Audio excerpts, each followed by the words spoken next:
If you really want to understand the creative genius of 1990s television, you probably shouldn't be looking in some dusty museum archive. Right, definitely not. Yeah, you should actually be looking at a comedic actress who just walked into an audition room and decided to, like, mash up a cartoon woodpecker and a TV dolphin. Which is just wild to think about. I mean, she literally created the single most annoying and unforgettable laugh in sitcom history by doing that. It's just the perfect distillation of pop culture, isn't it? Like pure chaotic synthesis. And, well, the best part is that we aren't pulling this fact from some dry academic journal today. Oh, no, not at all. We were pulling it straight off like a damp beer coaster from a pub in Switzerland. That is exactly the mission for today's deep dive. Welcome in, everyone. We are taking a look at this delightfully nostalgic slide deck from a live trivia night. This was held on March 25th, 2026. Right, the Baos quiz night. It's exactly. Hosted by Rajan Thambahali. And it was put together by Quizzeria.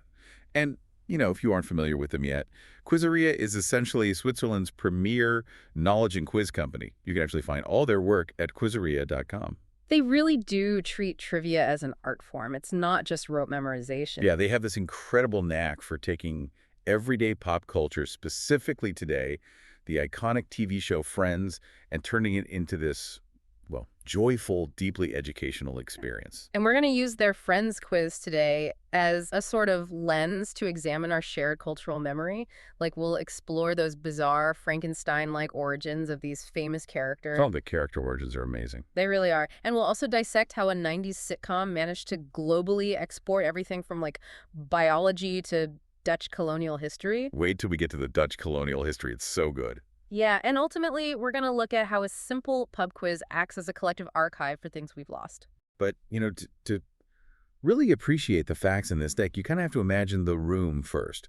You have to understand the actual environment Quizzeria creates for what they call, and this is their term, no-pressure trivia. Right. No pressure. Looking through these slides, the structure they use is just fascinating. I was trying to describe it earlier, and the best analogy I could come up with is that it feels like a low-stakes intellectual gym. Oh, I like that. Yeah, because instead of having someone spot you on a heavy bench press, your friends are spotting you on, like, 90s pop culture. Exactly. You're still working a muscle, but the social dynamic completely removes the anxiety of failure. Yeah, you go to a physical gym for a structured workout. But Quizzeria provides this highly structured workout for your brain while you're holding a pint. The best kind of workout. Right. And the slide deck outlines 4 rounds total. So you have 3 standard question rounds and then 1 audio round with 10 questions per round. It's paced so deliberately. Yeah, so you don't hit that wall of mental exhaustion. And the psychology behind that pacing is actually vital for adult learning. I mean, think about your everyday life as an adult. We rarely have spaces dedicated to structured play anymore. Oh, that's a really good point. When you're a child, learning and playing are essentially the exact same cognitive mechanism. Right, it's just exploration. But as we grow up, learning becomes tied to, well, high-stakes testing or professional development or performance reviews at work, all this pressure. The fun gets completely drained out of it. Exactly. And Quizzeria deliberately strips all of that away. Their entire ethos is basically summed up in their motto, which is, I learn, therefore I am. I love that. Yeah. They're tapping into our innate evolutionary desire to figure things out communally. And they provide, just enough of an incentive to keep everyone focused on the puzzle. The prizes at Baos are lifted right here on the slides in Swiss francs or CHF. Right. What are the states? The first prize gets your team 50 CHF, second prize is 20 CHF, and third prize gets you 10 CHF. Okay, so it's basically enough to cover a round of drinks or some appetizers. Exactly. If the prize was, I don't know, $1,000, people would be arguing, pulling out their phones to cheat, getting genuinely angry. Ruining the vibe. Yeah. 50 francs keeps it strictly in the realm of play. And they actively protect that playful environment. Their branding explicitly states, I have it here, no timers, no scores, just learning. No, that's great. They even put this quirky little quote on the sign-off of their question sheets that I think captures the whole vibe perfectly. It says, think you love quizzes, try not playing one. Oh, man, I love that line because it is so incredibly true. Like, picture yourself sitting at that pub. You swear to your friends you're just there to eat some bios, catch up, have a drink. You're definitely not playing trivia tonight. Right, you're sitting out. But the moment Rajan gets on the microphone and drops a hint about a 90s sitcom, your brain just involuntarily starts firing. You simply cannot help but try to solve the puzzle. And that involuntary recall is really where the magic happens. Mm-hmm. Because when Wizzeria asks a question about a globally recognized character, they aren't just testing your memory of the show. Right. They are forcing you to deconstruct how that character was actually built in the real world. Which brings us right back to that dolphin and the woodpecker from the intro. Let's get into it. Let's look at the actual Friends trivia in this deck, starting with the characters. Because the quiz reveals that these beloved icons are basically just patchworks of other pieces of culture. Yeah. And the question about Janice is a perfect example. Oh, everyone knows Janice. I mean, you can hear the, oh my God, just thinking about her. Right, the nasal voice and that incredibly piercing, specific laugh. But the Quizzeria question asks about the real-world inspiration the actress Maggie Wheeler used to create her. Okay. And she revealed that her portrayal was a direct parody of Fran Drescher from the sitcom The Nanny. Which makes total sense when you hear it. Totally. But to get the laugh itself, she took the sound of Flipper, the famous TV dolphin from the 1960s, and mashed it up with Woody the Woodpecker, the cartoon bird from the 1940s. The mechanics of comedic acting are just so rarely discussed in a satisfying way, you know? And this piece of trivia perfectly illustrates how synthesis works. Yeah. We often romanticize iconic performances as these, like, spontaneous, divine flashes of original inspiration. But acting is a craft. Right. It's building something. Exactly.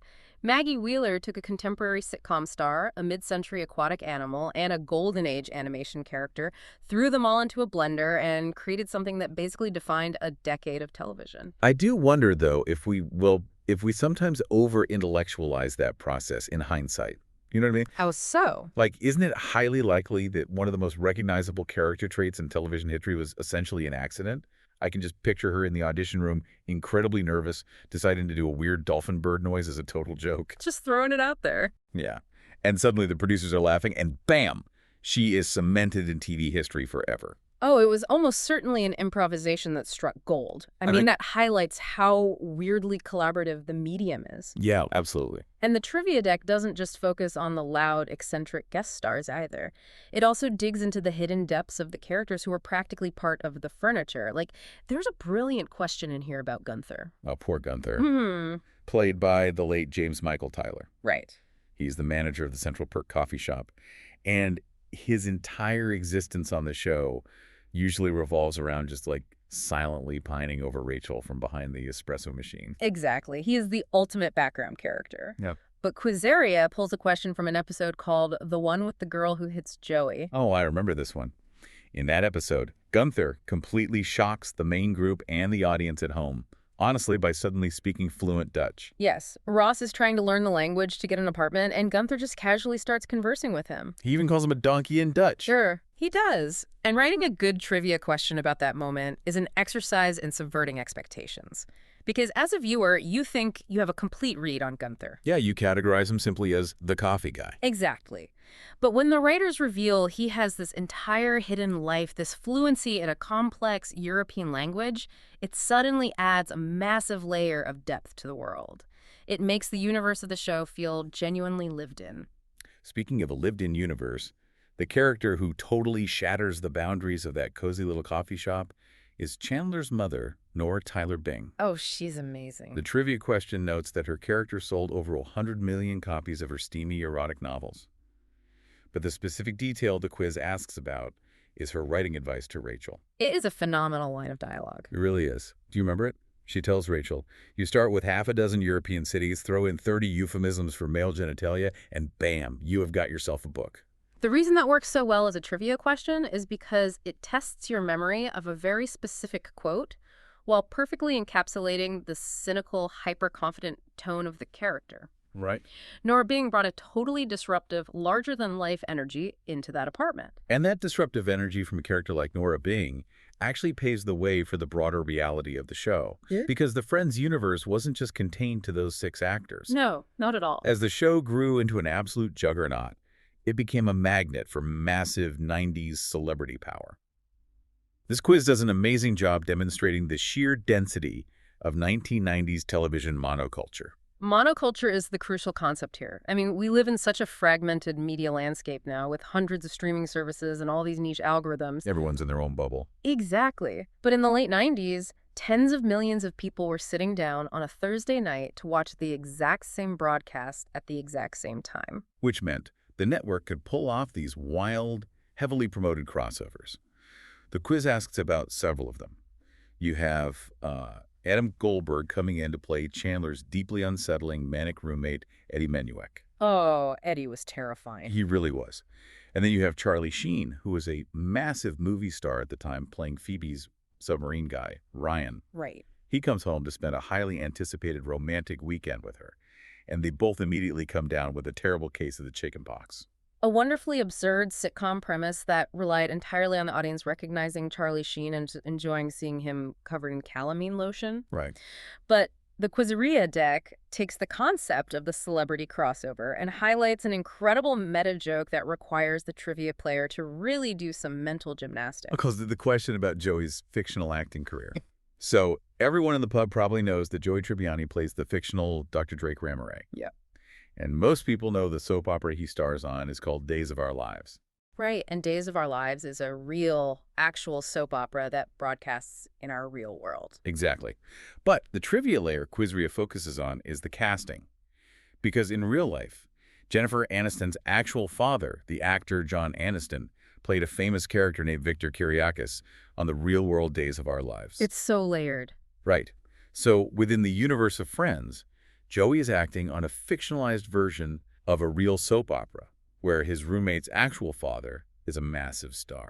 And this is why I say Quizzeria treats trivia as an art form. A poorly written trivia question just asks for a static fact. Right, just what's the name of the show? Exactly. A masterfully written question asks you to hold two entirely different realities in your head, the fiction of the show and the reality of the actors' lives, and find the invisible bridge connecting them. And they pull a similar trick with the medical dramas.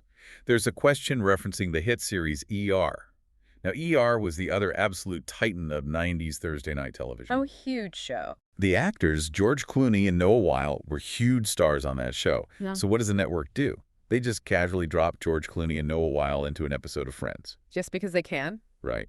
They play Dr. Mitchell and Dr. Rosen, who end up going on a disastrous double date with Rachel and Monica. Think about the immense corporate synergy and cultural power required to take the two leading men of a gritty medical drama and drop them into a multi-camera sitcom just for a laugh. It's unheard of today. Everyone watching at home instantly understood the joke because everyone watched both shows. It was a shared cultural playground. And that shared playground was so lucrative that the network desperately tried to keep the monoculture alive after the finale with a spin-off. The quiz asks about it, and of course it was simply titled Joey.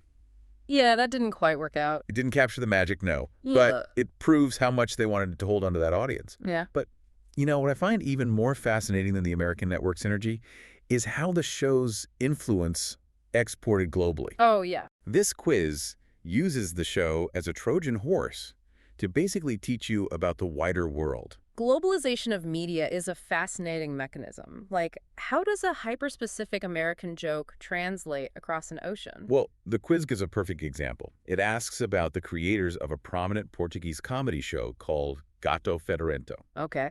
And the trivia reveals that the inspiration for this Portuguese show's name was pulled directly from a song sung on Friends. Oh, it has to be Smelly Cat. It is. Gato Fedorento is essentially smelly cat translated into Portuguese. That is amazing. Right. Think about the cultural journey of that concept. A purposefully terrible folk song written for a quirky character to sing in a fictional New York coffee shop travels across the Atlantic. And transcends the language barrier. Exactly. Transcends the language barrier and becomes the foundational title for a real television show in Portugal. It demonstrates that humor, especially character-driven humor, can totally bypass cultural differences. But Quizzeria doesn't stop at international television, do they? They actually use the show to teach biology and geography. This blew my mind. Okay, remember Marcel, Ross's pet monkey? Yes, the white-faced capuchin. Right. So the quiz notes that this specific type of monkey is renowned for its high intelligence, even being trained to assist paraplegics in the real world. Which is an incredible fact on its own. It is. But the question asks the players to identify the Central American country that gives this animal its full specific name, asking them to fill in the blank for blank Ghanaian white-faced capuchin. Ah. The answer is the Panamanian white-faced capuchin. See, that is pedagogy disguised as a pup game. You were sitting there with your friends thinking you were just answering a silly question about Ross's pet monkey. And Quizeria has secretly tricked you into recalling the biodiversity and geography of Panama. It is sneaky, low-stakes learning. And they do the exact same thing with New York City history. Oh, yeah, the apartment building. Right, everyone recognizes the exterior establishing shot of the Friends apartment building. Huh. The quiz points out that the real building is located at the corner of Grove and Bedford Streets in Lower Manhattan. But then, it asks for the name of the specific neighborhood, noting as a massive hint that the name derives from the Old Dutch term Grunwick. Oh, wow. They are using the linguistic Dutch root to point the player straight to Greenwich Village. Exactly. Again, taking a visual image that the audience has passively consumed hundreds of times over the decades and anchoring it to 17th century Dutch colonial history. That's brilliant. It provides a much deeper historical context to the media we think we already know so well. And, understanding that deep history naturally brings us to the most poignant part of this deep dive. We have to talk about the emotional legacy of the show and the grassroots way the fandom archived it. Yeah, this is important. Because media is essentially ephemeral. A network broadcasts an episode, and then, at least back then, it just vanishes into the ether. But this community refused to let it go. The archival psychology of early internet communities is really a study in collective determination.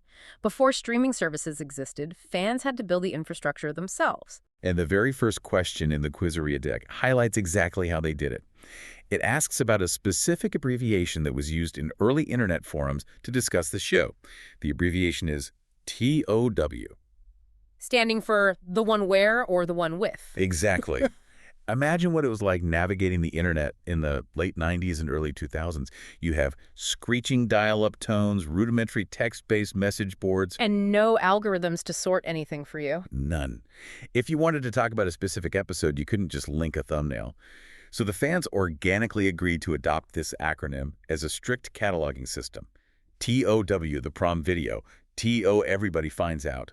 It is a perfect example of a folksonomy, a user-generated system of classification. Right. The creators of the show originally gave the episodes those titles as a meta-joke about how regular people describe television at the water cooler. Hey, did you see the one where... Oh, I never even thought about it. Yeah. But the fans on those message boards weaponized that joke, turning it into a rigid, highly searchable database so they could preserve the history of the show themselves. That's incredible.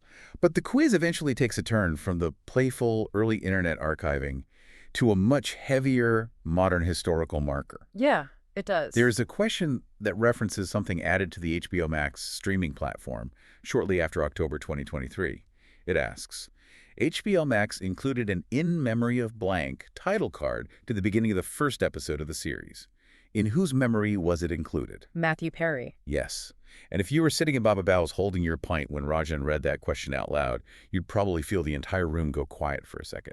Oh, undoubtedly. It shifts the tone of the trivia entirely. Yeah. It shifts it profoundly, because in that moment, it ceases to be a test of your memory regarding a fictional television program. It becomes an act of collective mourning for a real human being. That's so true. Matthew Perry's passing felt like a massive cultural earthquake, precisely because of that monoculture we discussed earlier.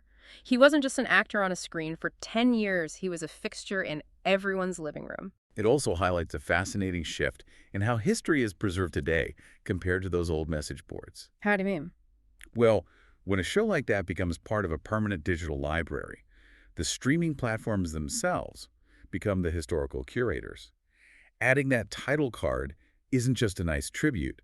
It serves as a permanent historical footnote for future generations who might stream the show 50 years from now and have no idea about the context of when or how these actors lived. That is exactly why live communal events are so critical. Every time a team at a pub remembers that Maggie Wheeler mashed up a dolphin and a woodpecker, or recalls that Gunther spoke Dutch, or takes a quiet moment to remember Matthew Perry, that cultural memory is reinforced. It keeps it alive. It transforms history from something static and passive into something active and alive. Which brings everything full circle and leaves me with a final thought for you, our listener, to ponder as we wrap up this deep dive. We just spent all this time dissecting how a 90s sitcom became the ultimate cultural time capsule, meticulously preserved by fans and quizmasters alike. Think about the media landscape you are interacting with today. It's moving so fast. It is. So what everyday internet acronyms, fleeting TikTok trends, or seemingly trivial pop culture mashups happening right now will end up as the definitive million-dollar historical markers in a pub quiz 30 years from now? That's a great question. What obscure meme are we going to be getting misty-eyed over or scratching our heads about in the year 2056? It really does challenge you to look at today's digital noise and try to guess what will actually survive the test of time. It's a fun game to play. And, if you want to be an active participant in keeping that communal memory alive, you absolutely need to get out there and experience it for yourself. Highly recommend it. I highly encourage you to head over to Quizzeria.com to see what this premier knowledge company is building. If you are anywhere near Baos, mark your calendars. Their next general quiz is scheduled for April 8th, 2026. Go grab a drink, flex that intellectual muscle, and remember their promise: no timers, no scores, just learning. And if you find yourself captivated by the way they weave biology, geography, and pop culture together, please support the incredible Quizzeria project by checking out their Patreon. Building a great intellectual gym takes a massive amount of dedication and craft. It truly does. Because at the end of the day, our shared history is only as good as our memory of it. Catch you on the next one.